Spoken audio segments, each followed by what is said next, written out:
भारतीय उपमहाद्वीप के भू राजनीतिक मानचित्र पर इस समय एक ऐसा भयंकर कूटनीतिक भूकंप आ चुका है जिसकी गूंज केवल नई दिल्ली और ढाका के सत्ता के गलियारों तक सीमित नहीं है, बल्कि बीजिंग के रणनीतिक कक्षों से लेकर पश्चिमी दुनिया की खुफिया एजेंसियों तक इसकी गहरी और व्यापक चर्चा हो रही है। पूरब की ओर से उठने वाली यह हवा कोई सामान्य बयार नहीं है, बल्कि यह एक ऐसा खतरनाक तूफान है जो भारत की सदियों पुरानी शांतिपूर्ण सह अस्तित्व की नीति और राष्ट्रीय सुरक्षा के बुनियादी ढांचे को सीधे तौर पर चुनौती दे रहा है। जिस पड़ोसी राष्ट्र को हमने अपने आगोश में लेकर हर विपत्ति, हर आर्थिक संकट और हर राजनीतिक अस्थिरता के दौर में अपने बड़े भाई की तरह संभाला, आज वही देश हमारी पीठ पीछे एक ऐसा अदृश्य और घातक चक्रव्यूह रच रहा है जिसके तार सीधे तौर पर एशियाई महाद्वीप के उस विस्तारवादी देश से जुड़े हैं जो भारत को हर मोर्चे पर घेरने की नापाक कोशिशों में जुटा रहता है। जैसे ही ढाका की सत्ता में वैचारिक परिवर्तन हुआ और वहां की प्रशासनिक धुरी ने उत्तर की ओर अपना झुकाव अभी बढ़ाना शुरू किया, वैसे ही वहां के हुक्मरानों के तेवर, भाषा और कार्यशैली में एक क्रांतिकारी और शत्रुतापूर्ण बदलाव देखने को मिलने लगा। चीनी कूटनीति के चंगुल में फंसकर और लालच के भारी भरकम पैकेजों के झांसे में आकर उस पड़ोसी देश ने भारत की अंतर्राष्ट्रीय सीमाओं की पवित्रता और सुरक्षा को तार करने का एक घृणित षड्यंत्र रच डाला है। अगर आप देश के सच्चे नागरिक हैं और ऐसी जानकारी पूर्ण वीडियो देखना पसंद करते हैं तो अभी चैनल को सब्सक्राइब करें और अपनी काम करें एक कार को लेकर कर दिया है। मौजूदगी दर्ज कराने के लिए कमेंट बॉक्स में जय हिंद अवश्य लिखें। आज लोग नाच गाना देखना पसंद करते हैं, लेकिन ऐसी जानकारी पूर्ण वीडियो देखने वाले ही वास्तव में जागरूक नागरिक होते हैं। इस खतरनाक खेल का सबसे पहला और प्रत्यक्ष प्रमाण तब सामने आया जब उस देश ने भारत के साथ साझा की जाने वाली हजारों किलोमीटर लंबी अंतर्राष्ट्रीय सीमा पर शांतिपूर्ण तरीके से चल रहे फेंसिंग यानी कंटीले तार लगाने के राष्ट्रीय सुरक्षा प्रोजेक्ट को एक दो नहीं बल्कि पूरे 86 अत्यंत संवेदनशील और रणनीतिक रूप से महत्वपूर्ण स्थानों पर अचानक और पूरी तरह से जबरन रुकवा दिया। इस अप्रत्याशित रोक ने न केवल भारत के सुरक्षा तंत्र को सकते में डाल दिया, बल्कि यह भी साबित कर दिया कि पड़ोसी मुल्क अब खुली शत्रुता के रास्ते पर आगे बढ़ने का मन बना चुका है। लेकिन बात यहीं पर समाप्त नहीं होती, बल्कि इसके साथ ही ढाका के प्रशासन ने 68 अन्य स्थानों पर अंतर्राष्ट्रीय सीमा नियमों के उल्लंघन, तकनीकी कमियों और नक्शों के बेमेल होने का एक पूरी तरह से झूठा, मनगढ़ंत और बेबुनियाद बहाना बनाते हुए आधिकारिक आपत्तियां दर्ज करा दी, जिसके चलते पूर्वी मोर्चे पर सीमा को सुरक्षित करने का वह महान और अति आवश्यक कार्य पूरी तरह से ठप पड़ गया जो देश की आंतरिक अखंडता के लिए कवच का काम कर रहा था। अब सवाल ये उठता है कि आखिर वह कौन सी अदृश्य ताकतें थीं जिन्होंने महीनों और सालों से बिना किसी बाधा के चल रहे सीमा निर्माण कार्यों को अचानक एक ही झिने में रोक देने का दुस्साहस किया, और इसके पीछे ढाका की वह कौन सी गुप्त मानसिक कुंठा काम कर रही थी जो भारत के रणनीतिक विस्तार को रोकना चाहती है। क्या यह केवल एक प्रशासनिक और तकनीकी विवाद है या फिर इसके पीछे एक बहुत बड़ा भू राजनीतिक षड्यंत्र छिपा है जो भारत के पूर्वोत्तर राज्यों और विशेषकर सिलीगुड़ी कॉरिडोर यानी चिकन नेक को स्थायी रूप से असुरक्षित और अस्थिर बनाने के लिए बुना गया है। इस पूरी घटना के मूल में जाने पर यह स्पष्ट हो जाता है कि जब से ढाका के नए शासक बीजिंग की आधिकारिक यात्रा से लौटे हैं तब से उनके भीतर एक ऐसा नया रणनीतिक सुर गूंजने लगा है जो उन्हें भारत के खिलाफ हर हद पार करने के लिए उकसा रहा है। चीन का यह पुराना और आजमाया हुआ हथकंडा रहा है कि वह प्रत्यक्ष रूप से युद्ध लड़ने के बजाय अपने पड़ोसी प्यादों का इस्तेमाल करके भारत की सीमाओं पर लगातार दबाव बनाए रखता है ताकि भारत अपनी संपूर्ण सैन्य और आर्थिक शक्ति का एक बड़ा हिस्सा सीमाओं की आंतरिक सुरक्षा और आतंकवाद तथा घुसपैठ रोकने में ही झोंकता रहे और वैश्विक पटल पर एक महाशक्ति के रूप में उभरने की उसकी रफ्तार धीमी पड़ जाए। बांग्लादेश के इन हुक्मरानों को शायद इस बात का गहरा भ्रम हो गया था कि वे सीमा पर इस प्रकार का अनर्गल अकंगा लगाकर भारत को एक रक्षात्मक और विवश स्थिति में धकेल देंगे जहां भारत कानूनी और कूटनीतिक उलझनों में फंसकर चुपचाप बैठ जाएगा और वे अपनी मनमानी सीमाओं के जरिए भारत विरोधी तत्वों, तस्करों और राष्ट्र विरोधी ताकतों को बेरोक टोक भारतीय भूभाग में प्रवेश कराने का रास्ता साफ कर लेंगे। उन्हें लगा कि भारत की लोकतांत्रिक व्यवस्था और शांत स्वभाव को उनकी कमजोरी मान लिया जाए तो वे इस खेल में सफल हो जाएंगे, लेकिन वे यह भूल गए कि वर्तमान भारत न तो पुराना और कमजोर भारत है और न ही देश की कमान ऐसे हाथों में है जो राष्ट्रीय सुरक्षा के मुद्दे पर किसी भी प्रकार के बाहरी दबाव या ब्लैकमेल के आगे झुक जाए। देश के मेरे का हाथ है कि सनसनीखेज रिपोर्ट पहुंची कि पूर्वी सीमा पर 86 अलग अलग जगहों पर फेंसिंग का काम बलपूर्वक रोक दिया गया है। वैसे ही नई दिल्ली के पावर कॉरिडोर में आपातकालीन हलचल तेज हो गई और देश के गृह मंत्री अमित शाह ने तुरंत प्रभाव से एक हाई लेवल इमरजेंसी मीटिंग बुलाई जिसमें तीनों सेनाओं के प्रमुखों, खुफिया एजेंसियों के महानिदेशक, सीमा सुरक्षा बल के वरिष्ठ अधिकारियों और सीमा प्रबंधन विभाग के रणनीतिकारों को तलब किया गया। उस आपातकालीन बैठक के भीतर जो मंथन हुआ उसने भारत के आक्रामक रुख और फौलादी इरादों की एक ऐसी नई इबारत लिख दी जिसकी गूंज तुरंत ही ढाका और बीजिंग के सत्ता के गलियारों तक पहुंच गई और वहां सन्नाटा पसर गया। गृह मंत्री अमित शाह ने उस बैठक में बिना किसी लाग लपेट के बेहद कड़े और दो टूक शब्दों में यह स्पष्ट कर दिया कि भारत अपनी क्षेत्रीय अखंडता, संप्रभुता और सीमा सुरक्षा के साथ किसी भी परिस्थिति में किसी भी कीमत पर और किसी भी अंतर्राष्ट्रीय दबाव के सामने 1 इंच का भी समझौता नहीं करेगा। इस ऐतिहासिक और निर्णायक बैठक के बाद सीमा सुरक्षा बल को जो खुली छूट और अभूतपूर्व निर्देश दिए गए, उन्होंने सीमा पार से रची जा रही हर नापाक साजिश की धज्जियां उड़ाने की पूरी तैयारी कर ली। भारत और बांग्लादेश के बीच की यह सीमा 4000 किलोमीटर से भी अधिक लंबी है, जिसमें दुनिया की सबसे जटिल भौगोलिक स्थितियां शामिल हैं, जहां अनगिनत नदियां, दलदल, घने जंगल, नाले और पहाड़ी इलाके मौजूद हैं। और यही कारण है कि इस विशालकाय और दुर्गम सीमा को पूरी तरह से सील करना और वहां से होने वाली अवैध घुसपैठ, पशु तस्करी, जाली नोटों के कारोबार और राष्ट्र विरोधी तत्वों की आवाजाही को रोकना एक बहुत बड़ी चुनौती रहा है। इसी चुनौती से निपटने के लिए भारत सरकार ने पिछले कई वर्षों से आधुनिक तकनीक, भौतिक फेंसिंग और कड़े सुरक्षा प्रोटोकॉल का एक विशाल जाल बिछाना शुरू किया था, ताकि देश की आंतरिक सुरक्षा को पूरी तरह से अचूक बनाया जा सके। दशकों पुराने अंतर्राष्ट्रीय समझौतों की आड़ में यह तय हुआ था कि सीमा के दोनों तरफ शांति और सौहार्द बनाए रखा जाएगा और विकास कार्यों में कोई बाधा नहीं डाली जाएगी। लेकिन जैसे ही ढाका में सत्ता का हस्तांतरण हुआ और वहां कट्टरपंथी और चीन समर्थित शक्तियों ने अपनी जड़ें मजबूत की, वैसे ही उन्होंने इन समझौतों की धज्जियां उड़ाते हुए अड्डंगेबाजी शुरू कर दी। कूटनीति के चतुर खिलाड़ियों और अंतर्राष्ट्रीय मामलों के विशेषज्ञों का यह मानना है कि 86 स्थानों पर काम रोकना कोई साधारण तकनीकी या स्थानीय विवाद नहीं था, बल्कि यह एक सोची समझी और सुनियोजित कूटनीतिक चाल थी, जिसका उद्देश्य भारत की सुरक्षा व्यवस्था को पंगु बनाना था। चीन की हालिया यात्रा के दौरान ढाका के नए शासकों को जिस प्रकार के आर्थिक पैकेजों,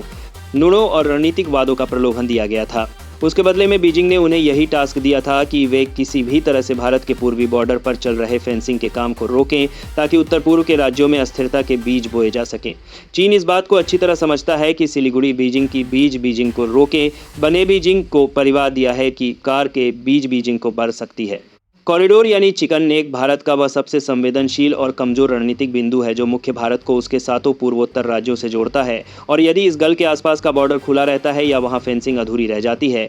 तो चीन और उसके पालतू उग्रवादी संगठन आसानी से इस क्षेत्र में अपनी घुसपैठ बढ़ा सकते हैं। बांग्लादेश की नई सरकार को लगा कि वह इस तरह के कृत्यों से चीन को पूरी तरह से प्रसन्न कर लेगी और भारत को कूटनीतिक रूप से उलझा देगी, लेकिन वे यह भूल गए कि भारत के सुरक्षा रणनीतिकार उनसे 10 कदम आगे की सोचकर चलते हैं। नई दिल्ली ने इस पूरी घटना को केवल एक मामूली सीमा विवाद के चश्मे से देखने के बजाय देश की राष्ट्रीय सुरक्षा पर एक प्रत्यक्ष और गंभीर हमले के रूप में चिन्हित किया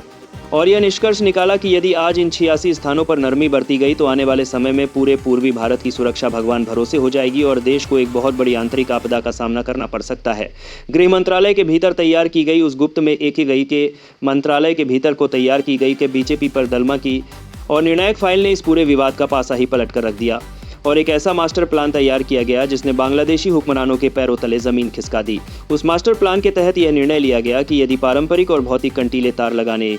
के काम को स्थानीय आपत्तियों के कारण रोका गया है, तो भारत वहां रुकने वाला नहीं है, बल्कि उस खाली पड़ी जगह पर उससे भी कहीं अधिक उन्नत, घातक और आधुनिक तकनीक का ऐसा अभेद्य चक्रव्यूह खड़ा कर दिया जाएगा जिसे भेदना दुनिया के किसी भी घुसपैठिए के लिए असंभव होगा। गृह मंत्री अमित शाह के इस आदेश के बाद सीमा सुरक्षा बल को आधुनिक तकनीक से लैस करने का एक अभूतपूर्व अभियान छेड़ दिया गया, जिसके अंतर्गत उन सभी 86 विवादित और संवेदनशील स्थानों पर तुरंत प्रभाव से स्मार्ट फेंसिंग, थर्मल इमेजिंग कैमरे, laser barrier, underground vibration sensor, night vision device और 24 घंटे आसमान में मंडराने वाले अत्याधुनिक ड्रोन सर्विलांस सिस्टम को तैनात कर दिया गया। यानी ढाका के हुक्मरानों को यह गलतफहमी थी कि वे लोहे के तार और खंभे गढ़ने से रोककर भारत की सुरक्षा को कमजोर कर देंगे, लेकिन भारत ने वहां उससे भी कई गुना शक्तिशाली एक ऐसी डिजिटल और अदृश्य दीवार खड़ी कर दी जो न केवल पारंपरिक तारों से अधिक प्रभावी साबित हुई, बल्कि जिसने सीमा पार से होने वाली हर हरकत को नई दिल्ली के कमांड सेंटर तक लाइव फीड के जरिए पहुंचाना शुरू कर दिया। बांग्लादेशी हुक्मरानों को जब इस बात का एहसास हुआ कि उनके द्वारा खड़े किए गए अवरोधों का भारत ने एक ऐसा तकनीकी तोड़ निकाल लिया है जो उनकी उम्मीदों से परे था, तो उनके खेमे में हड़कंप मच गया। लेकिन भारत का यह कड़ा प्रहार केवल तकनीकी मोर्चे तक ही सीमित नहीं था, बल्कि इसके बाद जो दूसरा कूटनीतिक और आर्थिक वार किया गया उसने ढाका की रीढ़ की हड्डी ही तोड़कर रख दी। भारत के रणनीतिकारों और विदेश मंत्रालय ने इस बात को भली भांति भांप लिया था कि बांग्लादेश की पूरी अर्थव्यवस्था, उसकी दैनिक आपूर्ति श्रृंखला, आवश्यक वस्तुओं की उपलब्धता और उद्योगों का संचालन बहुत हद तक भारत के साथ होने वाले सीमा पार व्यापार और पारगमन सुविधाओं पर ही निर्भर करता है। मददासी के आरोप से आरोपी एमजरियों की उपलब्धता और 1-2 मिलिए मददासी को मारियान करता है। वासी के आरोपी एमजरियों की अधिकार में एक ही आरोप से मददासी उपलब्धता और एक ही आरोपी एमजरियों की भारत की बात, मददासी आरोपी एमजरियों की भारत की विजनकार आरोपी एमजरियों की।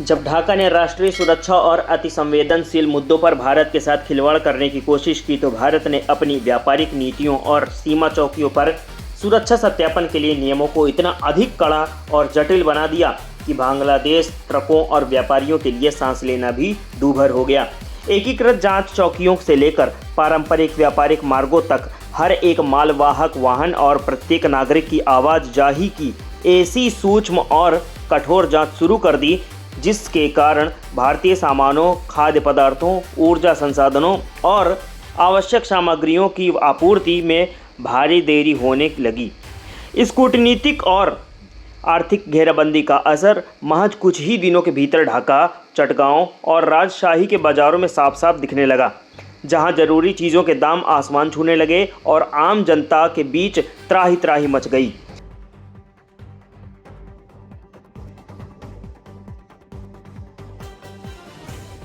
बांग्लादेश की पहले से ही सख्त हालत और विदेशी मुद्रा भंडार की कमी से जुड़ी जूझ रही अर्थव्यवस्था के सामने यह एक ऐसी कल्पनीय और अकल्पनीय संकट खड़ा हो गया जिससे निपटने की कोई तैयारी ढाका के पास नहीं थी। वहां के हुक्मरानों को यह समझ आने लगा कि चीन उन्हें केवल दूर बैठकर खोखला आश्वासन और कूटनीतिक बयानबाजी तो दे सकता है, लेकिन उनकी जनता के पेट भरने के लिए आवश्यक अनाज, बिजली और ईंधन की बुनियादी ज़रूरतें केवल भारत की ज़मीन से ही आ सकती हैं। चीन के इस झूठे और छल आंचल की छांव में बैठकर भारत से दुश्मनी मोल लेना, जो खतरनाक खेल बांग्लादेश को और उनके नेताओं को खेला था, अब वह उन्हीं के गले की हड्डी बन चुका है और वे समझ नहीं पा रहे हैं कि इस दलदल से बाहर कैसे निकलें। विशेषज्ञों का यह स्पष्ट मानना है कि सीमा पर 86 स्थानों का अंगाड़ा लगाकर ढाका ने जो चाल चली है, वह अंततः उसके लिए एक आत्मघाती कदम साबित हुई है और भारत ने बिना एक भी गोली चलाए केवल अपनी मजबूत कूटनीतिक इच्छा शक्ति, आधुनिक तकनीक और सख्त आर्थिक उपायों के दम पर भारतीय बांग्लादेश को पूरी तरह से बैकफुट पर धकेल दिया है। इस पूरे घटनाक्रम के दक्षिण एशियाई की भू राजनीति को एक बिल्कुल नए और निर्णायक मोड़ पर लेकर खड़ा कर दिया है और यह दुनिया के बाकी पड़ोसी देशों के लिए भी बहुत बड़ा और कड़ा संदेश है कि भारत के साथ संबंधों का आधार आपसी सम्मान और सुरक्षा सहयोग होना चाहिए, ना कि किसी तैयारी बाहरी ताकत के इशारे पर भारत की पीठ में छुरा घोंपने। इस खेल को असली मास्टरमाइंड यानी बीजिंग के उस गुप्त मिशन को भी भारत ने एक ही झटके में पूरी तरह से बेनकाब कर दिया, जो लंबे समय से भारत के उत्तर पूर्वी राज्यों और विशेष रूपी से सिलीगुड़ी कॉरिडोर के आसपास अपनी खुफिया और राजनीतिक पैठ बढ़ाने की फिराक में था। चीन की यह सुविचारिता योजना थी कि वह बांग्लादेश के भीतर अपने प्रभाव का इस्तेमाल करके भारत के पूर्वी बॉर्डर को हमेशा के लिए ऐसा खुला और संवेदनशील क्षेत्र बनाए रखे जहां से अनियंत्रित आवाजाही के जरिए भारत की आंतरिक शक्ति को खंडित किया जा सके और उनकी शांति को भंग किया जा सके। तो भारत के पूर्वोत्तर को आसानी से देश के बाकी हिस्से से काटा जा सके, लेकिन भारत के राष्ट्रीय सुरक्षा सलाहकारों, सामरिक विशेषज्ञों और कूटनीतिक विश्लेषकों ने चीन के इस खतरनाक ब्लूप्रिंट को समय रहते पूरी तरह से पढ़ लिया और समझ लिया कि यदि इस बिंदु पर थोड़ी सी भी ढील दी गई तो यह देश की प्रादेशिक अखंडता के लिए एक लाइलाज नासूर बन जाएगा। गृह मंत्रालय के सीधे और फौलादी निर्देशों के बाद भारतीय सुरक्षा बलों ने उन सभी 86 विवादित और संवेदनशील स्थानों के आसपास अपनी गश्त, पेट्रोलिंग और चौकसी को सामान्य से 3 गुना अधिक बढ़ा दिया है और साथ ही वहां आधुनिक बुनियादी ढांचे को विकसित करने के लिए नए और महत्वाकांक्षी प्रोजेक्ट्स को युद्ध स्तर पर मंजूरी दी जा रही है। भारत के इस निर्णायक और मास्टर स्ट्रोक भरे कदम ने चीन और बांग्लादेश के उस संयुक्त और गुप्त प्लान पर पूरी तरह से पानी फेर दिया, जिसके तहत वे भारत को घेरने का सपना देख रहे थे। ढाका के हुक्मरानों को अब यह अच्छी तरह समझ आ चुका है कि भारत को कानूनी और तकनीकी उलझनों में फंसाकर अपनी राष्ट्रीय सुरक्षा से समझौता कराने का उनका यह दुस्साहस कभी सफल नहीं हो सकता और भारत किसी भी अंतर्राष्ट्रीय या क्षेत्रीय दबाव के आगे अपनी सीमाओं की सुरक्षा के मामले में 1 इंच भी पीछे हटने को तैयार नहीं है। इतिहास इस बात का साक्षी रहा है कि जिस किसी ने भी भारत की उदारता, शांति प्रियता और भलमनसाही को हमारी कमजोरी या लाचारी समझने की भूल की है, उसे अंत में भारी पछतावा और रणनीतिक पराजय का सामना करना पड़ा है। भारत हमेशा से वसुधैव कुटुंबकम की भावना के साथ अपने सभी पड़ोसियों के साथ शांतिपूर्ण सह अस्तित्व और भाईचारे की नीति पर चलता आया है, लेकिन इसका अर्थ ये कतई नहीं है कि कोई भी देश विदेशी ताकतों की शह पर आकर हमारी राष्ट्रीय सीमाओं और आंतरिक सुरक्षा के साथ खिलवाड़ करने की गुस्ताखियां करे। आज का यह नया भारत अपनी सीमाओं की रक्षा करना भी जानता है और दुश्मनों की हर चाल को उनकी प्रतिबंधार है ही जमीन पर नेस्त नाबूद करना भी अच्छी तरह जानता है। बांग्लादेश को जितनी जल्दी इस भू राजनीतिक सच्चाई का एहसास हो जाए, उतना ही उसके अपने भविष्य, उसकी आर्थिक स्थिरता और उसके नागरिकों की भलाई के लिए बेहतर होगा। क्योंकि चीन के झूठे और तात्कालिक प्रलोभनों में आकर भारत से दुश्मनी मोल लेना ढाका के लिए आर्थिक तबाही और रणनीति का काल का कारण बन सकता है।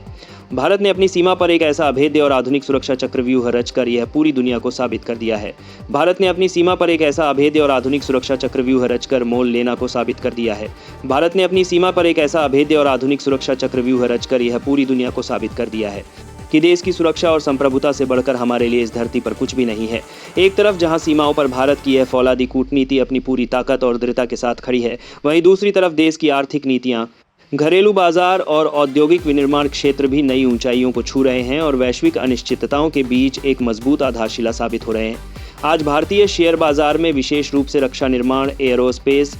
अत्याधुनिक तकनीक और सीमावर्ती बुनियादी ढांचे से जुड़ी कंपनियों के शेयरों पर देश विदेश के निवेशकों का जबरदस्त और अटूट भरोसा देखने को मिल रहा है, जो इस बात का प्रमाण है कि भारत केवल सामरिक रूप से ही नहीं बल्कि आर्थिक रूप से भी आत्मनिर्भर और शक्तिशाली बनता जा रहा है। वैश्विक स्तर पर जारी तमाम क्षेत्रीय तनावों, युद्ध के बादलों और आर्थिक मंदी के बावजूद निफ्टी और सेंसेक्स जैसे प्रमुख सूचकांक अपनी मजबूती बनाए हुए हैं